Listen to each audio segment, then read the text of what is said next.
Alright, this is the newest edition here. This is a big female Burmese python. She's about 15 feet or so. Probably weighs around 80 pounds. I couldn't get an accurate weight on her. But the reason that she's in this tub and not in the cage that I have built here for her is that she has a respiratory infection. So I got her on Monday. Today is the 19th, so it's Thursday. It's actually Thursday morning. It's about 3:30 in the morning. So I looked up what to do because I believe that I just took her in, and I don't know that. Yeah, that looks like it hurts. Well, anyway, you can see how big she is, and that might be aggressive hissing, but most of the time she's just wheezing. But there's something right there that I touched and it looked like it hurt. She seems very sensitive. I'm not sure what's going on with that. Maybe a burn or something, I don't know. Anyway, it clearly is not fun for her, so I'll just let it be. She's very nice, doesn't appear to be aggressive. I believe most of the hissing is due to the respiratory infection, not aggressive hissing.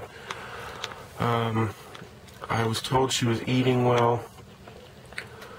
So that leads me to believe that she's not terribly bad.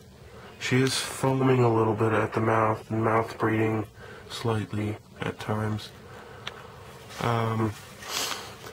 So there is a bit of concern with her, and I mean, the guy who had her before me didn't know she had a respiratory infection. I don't know how you would have known, but he may have just thought she was being aggressive, I don't know. But it was pretty evident that she had bubbles coming out of her mouth and her nose a little bit. But I really think that her nose, her right nostril is blocked. At least partially, if not totally blocked. And that's probably got a lot to do with it.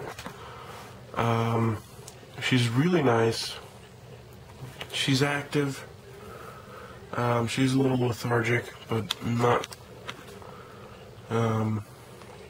that much. I mean, she's got good weight to her. She's got good girth. She's strong. I feel her muscles.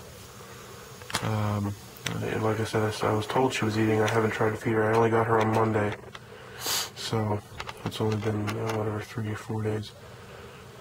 As soon as I got her, I ordered what I just knocked over. This stuff. Cas inhalant steam additive.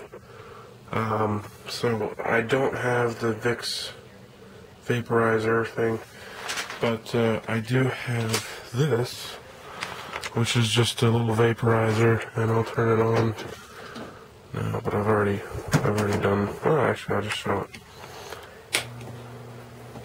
So what I did is I cut a little hole in the tub there, and so it's just spewing in all the stuff. And what I did, I measured to be about 2 liters of water in there in the reservoir there, and so I put 6 milliliters of the Cas inhalant. I put that in there, and so I put this on for about 40 minutes, half hour or so, and let it fill up, and let her breathe it for another hour, and then I turned it off. I turned it off after about a half hour, and it stayed in there for another half hour after that. So, or at least I let her soak in it.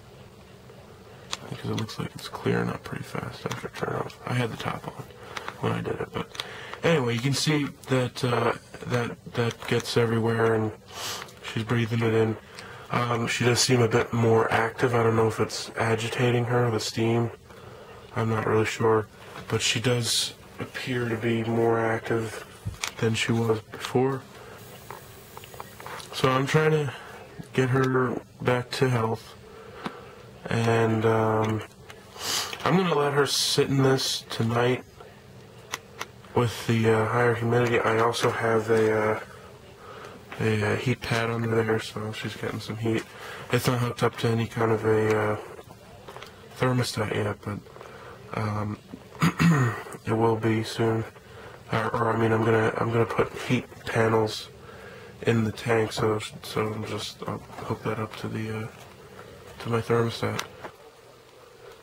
So anyway, I was planning to use this Cas inhalant and the humidifier there, the vaporizer, for about a week, and if I didn't see any improvement, I was going to try to get a prescription for some kind of I forget what it's called now, but I looked it up, and there's an injectable antibiotic that's what I would get from the vet anyway, and I have access to doctors who I know who could most likely be able to get this antibiotic. So that's the course of action. I've injected animals before, so I know what I'm doing in that respect. And I've seen it been done by professionals, and I've watched, I've learned, been taught, so I'm not really too worried about that. And I know a lot of people probably say, oh, you should take the animal to a vet. Well, in my area, I've been to all the veterinary places, and I'm sure there's a lot of good doctors in them. I've just never met them, or a lot of good vets. And I personally have had good experiences, but most of them bad. There we go. She's opening her mouth there. You see she's mouth breathing. Mouth breathing. No, she's not going to breathe this year. Maybe next year. But definitely not this year. Unless she decides to go late once she's good, but I'm not going to be for a while. I don't really plan on breeding her. She's a show animal. Gotta get her ready for March. March is when I have my my next elementary school. Anyway, so there's gonna be a lot of people probably saying, oh, you should take this animal to a vet, you don't know what you're doing, don't do it on your own.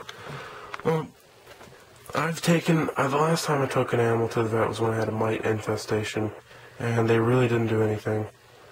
They took it in, took blood work, said the snake was fine. It was a Burmese python.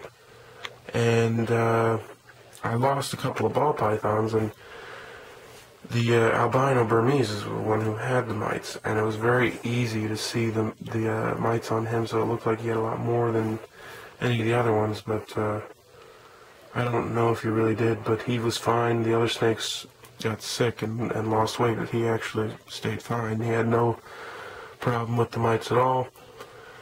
Got rid of the mites on my own, no help from the vets, and so, you know, I just, I've had too many wasteful experiences with the vets, and, you know, if there's a serious problem that I don't think I can handle, I would definitely take an animal to a professional, or seek a professional at least. Seek professional advice. But this, I feel like I can handle this. I don't think it's, I mean, if she's eating, if she stops eating and she starts losing weight, I think it's probably bad. And I do know the importance of snake biology and the importance of the lung, because they only have one functioning lung, and it's the upper lung that gets the infection, and that's where the oxygen exchange happens. So I know all of that. I'm not a novice in any of that. And so you know, comment what you want, say what you want. This is what I'm gonna do, and you know, if you want to make any suggestions, I'm open to all suggestions. You know, I feel like that's one way that the society is supposed to work. I think that, you know, YouTube is a great way for people to have collective thought on certain events. And I'm sure there's a lot of very knowledgeable people out there who would be very willing and very able to help me. And, you know, I've had my experience. I'm sure this will help somebody out there. And, you know, so I'm just doing the documentation. This is day one, first treatment with the CAS inhalant. And so we're gonna take it day by day, see how she does, and document any changes for the worse or for the better. So that's that. And I'm sure I've rambled on long enough. And if you sat through the whole thing, I appreciate it. If you skipped to the end, you know, go back and check some of what I had to say out.